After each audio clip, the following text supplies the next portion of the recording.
tenemos a Ignacio Tornero, fundador de East Consulting, una empresa de consejería legal que conecta al este y al oeste.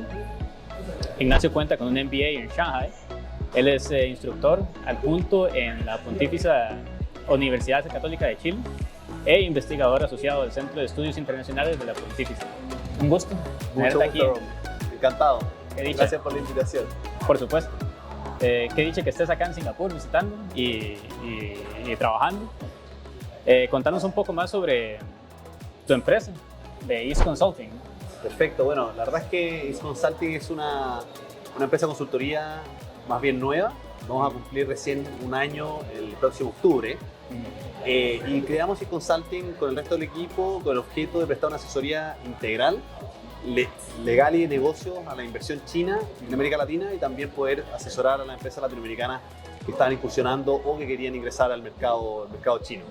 Yo personalmente soy de profesión abogado, estuve trabajando por prácticamente una década en una de las principales firmas de abogados chilenas y me di cuenta que había una oportunidad en el sentido de que los clientes no solamente querían recibir asesoría legal, sino que también tenían una necesidad de asesoría de negocio.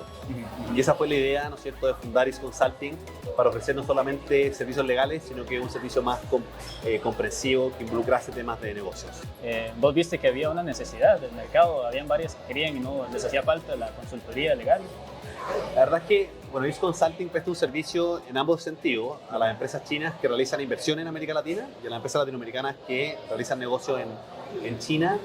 Y el interés existe hace, la verdad, que mucho tiempo. O sea, en el caso latinoamericano hacia China, partió, te diría, que en el tema de la exportación de productos, sean materias primas como el cobre, la soya, el vino, hoy en día el mundo agroindustrial, cerezas, etcétera, salmón. Y eso se concretó con la firma de ciertos tratados de libre comercio. En el caso chileno, que Chile fue el primer país que suscribió un tratado de libre comercio en el mundo como economía individual con China en el año 2005. Ese fue el punto de inflexión, en donde todo este trade que existía anteriormente empezó a crecer de forma sostenida. Se empezaron a generar oportunidades de establecimientos más formales, es decir, empresas latinoamericanas que querían tener una presencia estable en China, de poder hacerlo, sean bancos, empresas del mundo del retail, viñas, empresas del mundo agroindustrial, fisheries, etcétera. Y el caso contrario, es decir, las empresas chinas haciendo negocios en la región es más bien algo reciente. Las empresas chinas llevan aproximadamente una década invirtiendo en América Latina. ¿Por qué? Porque las empresas chinas en general no invirtieron en el mundo sino a principios del año 2000. Entonces se trata de algo más bien reciente. Y esa fue la tendencia que quisimos potenciar, porque hay muchas barreras que después podemos obviamente comentar, de asesorar a empresas chinas en su inversión en Latinoamérica y ayudar o potenciar a las empresas latinoamericanas que están haciendo negocios allá. Contanos un poco más sobre por qué Singapur, ¿verdad? El motivo de la visita y cuáles son tus planes de acá. Excelente. La verdad es que esta es mi segunda vez en Singapur. La primera vez que estuve el año 2016, fue una visita bastante breve por turismo.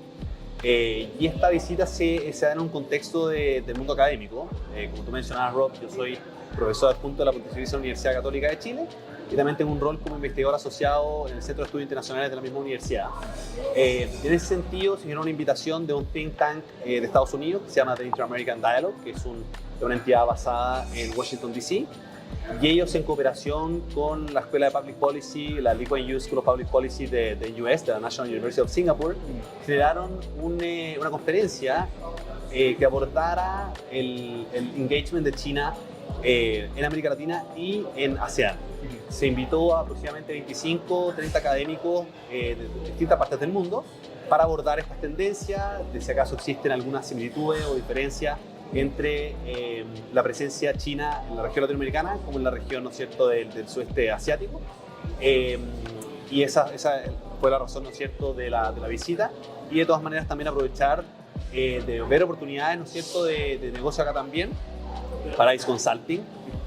Singapur, para nosotros es un mercado, la verdad es que nos interesaría, tal vez en el mediano plazo, tener algún grado de presencia. Empresas latinoamericanas están considerando lugares alternativos a China, sobre todo para poder abordar la zona del sudeste asiático, y creo que Singapur tiene mucha fortaleza en ese sentido también. Y por qué no pensar, hoy en día es bastante incipiente, pero que empresas de Singapur puedan invertir, ¿no es cierto?, en nuestra región, que es lo que ha hecho China, ¿no es cierto?, en los últimos 10 años.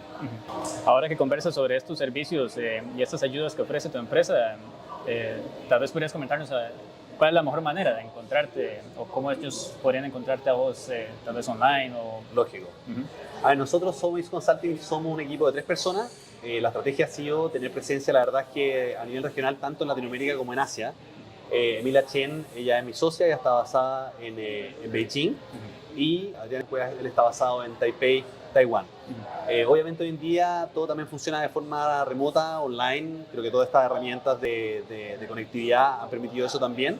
Y yo soy la persona, el punto de contacto de East Consulting en Latinoamérica, basado en Santiago. Sí.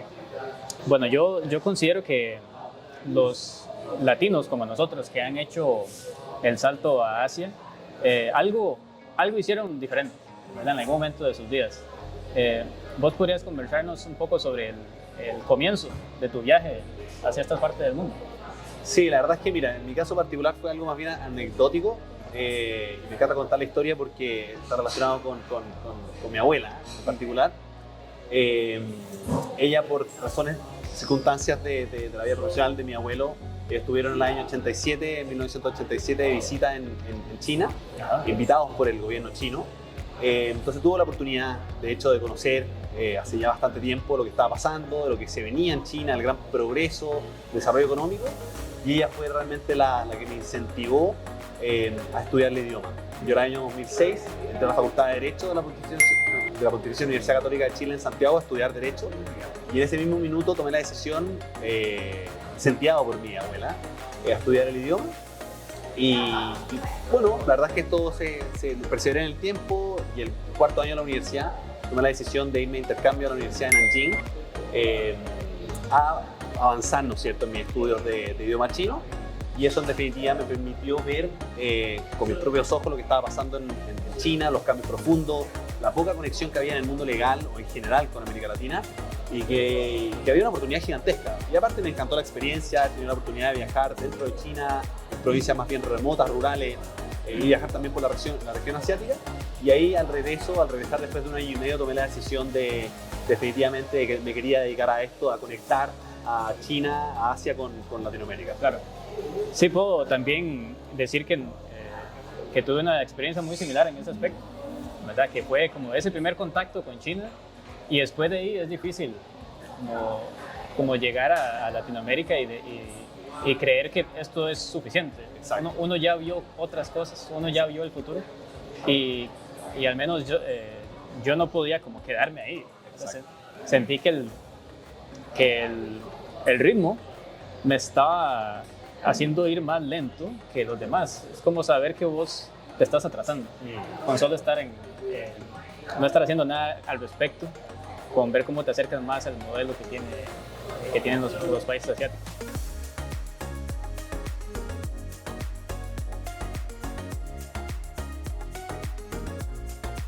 ¿Qué considerarías vos que es aquello que seguimos haciendo en Latinoamérica que nos hace ir un poco más lentos que otras regiones? ¿Verdad? ¿Qué nos está deteniendo en Latinoamérica? Si es que crees que está sucediendo. Pues la verdad es que yo creo que hay muchos elementos por los cuales Asia, China avanzan muy rápido. Uno de ellos yo creo que está asociado con quizás la población, qué tan grande es la población. O sea, nosotros en Chile somos un país también pequeño, somos un país que tiene 17, 18 millones de habitantes. Yo creo que hay un factor de eso, de competencia interna. O sea, existe en China una necesidad de progreso, de seguir avanzando, porque la competencia es gigantesca. Eso como un punto número uno. En segundo lugar, yo creo que nosotros en Latinoamérica en general somos una región menos cosmopolita que China, no solamente que Asia en general, no solo actualmente, sino que a nivel histórico. O sea, uno ve, por ejemplo, cómo en China, en el siglo IX, había gente de distintas partes del mundo que quería comerciar con esta región porque había muchos recursos, sean, por ejemplo, la seda, la porcelana, y nosotros no necesariamente hemos estado expuestos a ese intercambio. Y obviamente un mundo multicultural cosmopolita genera una velocidad en la sociedad y en la economía mucho mayor, creo. Y es un elemento muy interesante. Y el tercer punto creo que dice relación de muchos factores, pero estoy quizás mencionando solamente algunos de ellos. es la estructura de los gobiernos. En ese sentido creo que Singapur en particular y China tienen estructuras de gobierno, sistemas políticos que son muy distintos a los cuales nosotros estamos acostumbrados en Latinoamérica. Nosotros estamos acostumbrados a sistemas democráticos, con una alternancia muy regular. En cambio acá, por ejemplo, en el caso de Singapur, es muy interesante ver cómo el gobierno y la estructura gubernamental ha sido un factor crítico para generar este cambio, para generar esta velocidad en la velocidad del cambio, y creo que con cierta diferencia ellas también se pueden ver, ¿no es cierto?, en el caso de China. Sí, sí, justamente eso que dices para mí es muy, muy importante, sobre todo porque a nosotros, al menos en Costa Rica, se nos cuenta la historia de que Singapur y Costa Rica, más o menos en 1950, eran muy similares. O sea, es casi el mismo tamaño y algo pasó. Por supuesto, la localización ayuda para Singapur, pero al mismo tiempo uno dice, tal vez fue la decisión, ¿verdad? De qué vamos a hacer diferente. Exacto. Y como en una cuestión de 50, 60 años ya todo pudo haber sido diferente. ¿Vos sentís que hay alguna ventaja como latinos? Algo que tal vez la gente que quiere invertir, la gente de Asia que quiere invertir en Latinoamérica, pueda considerar como una ventaja de voy a escoger esta región y no otra primero? Claramente muchas ventajas, una de ellas que puede ser una ventaja y a la vez, ¿no es cierto?, un desafío. Creo que ese ha sido el caso de la cantidad de recursos naturales que nosotros tenemos. O sea, nosotros tenemos una población, salvo el caso de Brasil, que es un país claramente que tiene una población muy importante, aunque tiene un territorio también, una geografía inmensa. Nosotros tenemos muchísimos recursos naturales. Creo que eso hay una complementariedad obvia con China y con Asia en general, de poder nosotros ser proveedores de distintas materias primas a estas regiones del mundo que tienen, muchas de ellas, el caso chino es patente, grandes déficits. Déficit de comida, ¿no es cierto?, déficit de metales o de materias primas para producir otros bienes en estos mercados. Eso es una oportunidad de todas maneras y creo que se ha aprovechado en el sentido del caso chileno de ser grandes exportadores de cobre, hoy en día también de otros productos agroindustriales como la fruta, productos como el vino, productos como el salmón, en el caso también peruano también la minería es muy importante, en el caso argentino, en el caso uruguayo de Brasil, el mundo de la ganadería, el mundo, ¿no es cierto?, de la soya, pero eso te genera una trampa, que es decir, que no salgas de ahí, de que solamente estás exportando una materia prima sin darle un valor agregado, eso obviamente te genera un desafío importante y eso como primer lugar. Lo segundo es que creo que sobre todo en ciertos países en América Latina, y en ese sentido me gustaría quizás recalcar el caso de Costa Rica, uno de ellos, el caso de Colombia, el caso de Chile, cierta solidez institucional, en donde las reglas del juego son bastante claras, hay un Estado de Derecho bastante sofisticado, el cual hace que las inversiones de estos países asiáticos en nuestros países sean estables y los retornos puedan ser esperados. Te diría que esas son probablemente dos ventajas que me gustaría enfatizar. Claramente la idea que se tiene de Latinoamérica de ahora es un poco diferente a la de hace unos años. Ahora más bien se ve como lo que realmente nosotros consideramos que es un mercado emergente, ¿verdad?, lleno de oportunidades que no han sido explotadas aún. Este momento que está pasando en Latinoamérica ahora, donde ya es considerado algo diferente, es la primera vez que sucede, al menos en los últimos 10 años, donde ya algunas empresas están empezando a decir, bueno, están empezando a aparecer los primeros unicornios, por ejemplo, de empresas de tecnología. ¿Qué crees que ha hecho que haya sucedido eso en estos últimos años?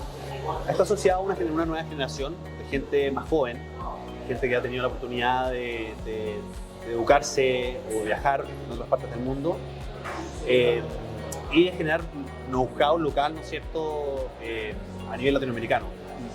Casos de unicornios, por ejemplo, a nivel de Chile, empresas que a mí me llaman mucho la atención, como el caso de Not Company, el caso, ¿no es cierto?, de Corner Shop y otras, me parece que es notable y yo creo que está asociado a eso, de una generación mucho más conectada, una generación más global, una generación que ha tenido la oportunidad tanto de viajar físicamente o de tener acceso digital a las tendencias que están pasando en otras partes del mundo Y también creo que es una generación que se atreve mucho más, una generación menos aversa al riesgo, menos tradicional, en el sentido de ya no consiguen el trabajo como podía ser antiguamente, sino que es una generación que quiere generar cambios, y creo que el emprender en general está asociado a eso también, a un nuevo estilo de vida, al atreverse, a menos aversión al riesgo, a más digitalización, a ver el mundo de una forma más conectada y global que probablemente las generaciones anteriores de nuestros países.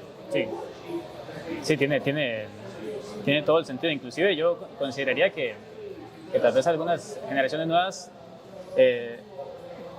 dirían que si no toman ese riesgo, tal vez puede que no puedan garantizarse el éxito o inclusive remuneración a largo plazo. Exacto. ¿Verdad? Como que ya nada garantiza que el trabajo va a estar ahí para vos en los próximos 10 años. Sí. Y si no se toma esta decisión de invertir o inclusive de emprender, puede que no sé, pues no puedas pensar a largo plazo que en qué dónde vas a meter tu dinero, ¿no? Y creo que también está asociado al tener exposición a otros casos de éxito, porque tú ves que una empresa de Costa Rica o peruana o brasilera que ha sido fundada por un grupo de personas muy joven, ha sido exitoso, se genera ese efecto del por qué nosotros no podemos hacerlo. Sí. Y en el caso chileno creo que es notable de ver que las primeras empresas tecnológicas generaron ese boom. Recuerdo haber visto hace unos años que estos eventos de tecnología que eran los de, por ejemplo, Startup Chile o Startup de México, donde eran de los primeros. Hasta recuerdo amigos míos que fueron de Costa Rica a participar en estos eventos para mostrar sus ideas de sus empresas, porque sabían que ahí era donde probablemente iban a conseguir una ronda de inversión. Estás tocando algo que me parece muy interesante, que es la intervención que tiene el Estado en ese tipo de tendencia. Y creo que en el caso chileno, el programa, ¿no es cierto?, de Startup Chile, que como tú lo mencionas como costarricense, es muy interesante porque atrajo mucho talento a nivel mundial, y creo que esto no solamente se genera como bottom-up, sino que también hay una oportunidad muy interesante de parte, y conectándolo con lo que hablábamos antes de Singapur y de China, es decir, el rol y la diferencia que puede tener el Estado en eso, creo que es vital. O sea,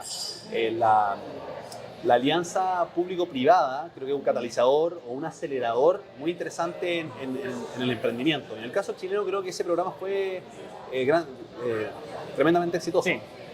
Sí, claro. Inclusive, ¿por qué no por la curiosidad, tal vez algún tipo de turismo emprendedor para aquellos que nada más quieren ir a ver qué oportunidades pueden conseguir en los países cercanos? Vos que ya tenés experiencia, ¿verdad? Y que ya has viajado y que has visto qué es lo que hay allá afuera, ¿verdad? Afuera de Latinoamérica. ¿Hay algún consejo que veas para las personas jóvenes que están empezando a considerar si se ponen sus empresas o a emprender? ¿Algún consejo que creas que los va a apuntar en la dirección correcta? Sí. Yo creo que no necesariamente no hay una decisión o un path correcto, sino que mi consejo sería en dos sentidos. Uno es que se atrevan, ¿no es cierto?, a salir de una zona de confort. Que generalmente, obviamente, salir del mundo tradicional del trabajo genera mucha incertidumbre, y hay que aventurarse. O sea, hoy en día uno puede ahorrar cierto dinero, viajar por el mundo y buscar inspiración hacia dónde uno quiere ir, y creo que eso es importante. Y lo segundo y esto generalmente es algo que comento recurrentemente, porque el mundo del emprendimiento o el de hacer cosas distintas es aunque la gente no lo perciba desde afuera, es una tarea de largo aliento. Sí. Entonces no es como que tú dentro de un año puedas, ¿no es cierto?, armar un startup que sea exitoso, sino que requiere realmente mucha perseverancia. Entonces yo, sobre todo esto es un consejo para generaciones que quizás son más jóvenes que uno, es que uno debe tener una visión de mediano a largo plazo para realmente ser exitoso. En mi caso en particular, yo vengo dedicándome a temas de China desde el año 2006. Si estamos hablando de son más de 15 años. Y en ciertos aspectos recién uno está empezando a ver los frutos. Entonces el mundo del emprendimiento a veces se ve desde afuera como muy flashy, de que es algo que los beneficios necesariamente van a llegar en un corto plazo, pero eso no es real. Entonces yo creo que una visión o una planificación de mediano y largo plazo asociado a una energía de salir de esa zona de confort y atreverse a hacer algo distinto. Las cosas con perseverancia, los resultados van a llegar por sí solos. Sí, claro. Claro. Y tal vez un último comentario ahí para decir es, yo sí he pensado, o en alguna parte leí como que hay usualmente unos 3 momentos en la vida o unas 3 decisiones importantes que uno toma a través de la vida que le cambiaron a uno la vida por completo. Y creo yo que el viajar, y viajar muy lejos, a una cultura completamente diferente, creo que es una de esas que te puede cambiar el donde estés este año al próximo. O sea, bueno, en mi caso en particular estoy 100% de acuerdo. Esa fue, de hecho, el momento en que realmente se produjo un cambio muy importante en mi vida, que fue el año 2009, cuando tuve la oportunidad de ir a estudiar a China, a la Universidad de Nanjing. Fue la oportunidad en donde se materializó o visibilizó esta idea que yo tenía en la cabeza.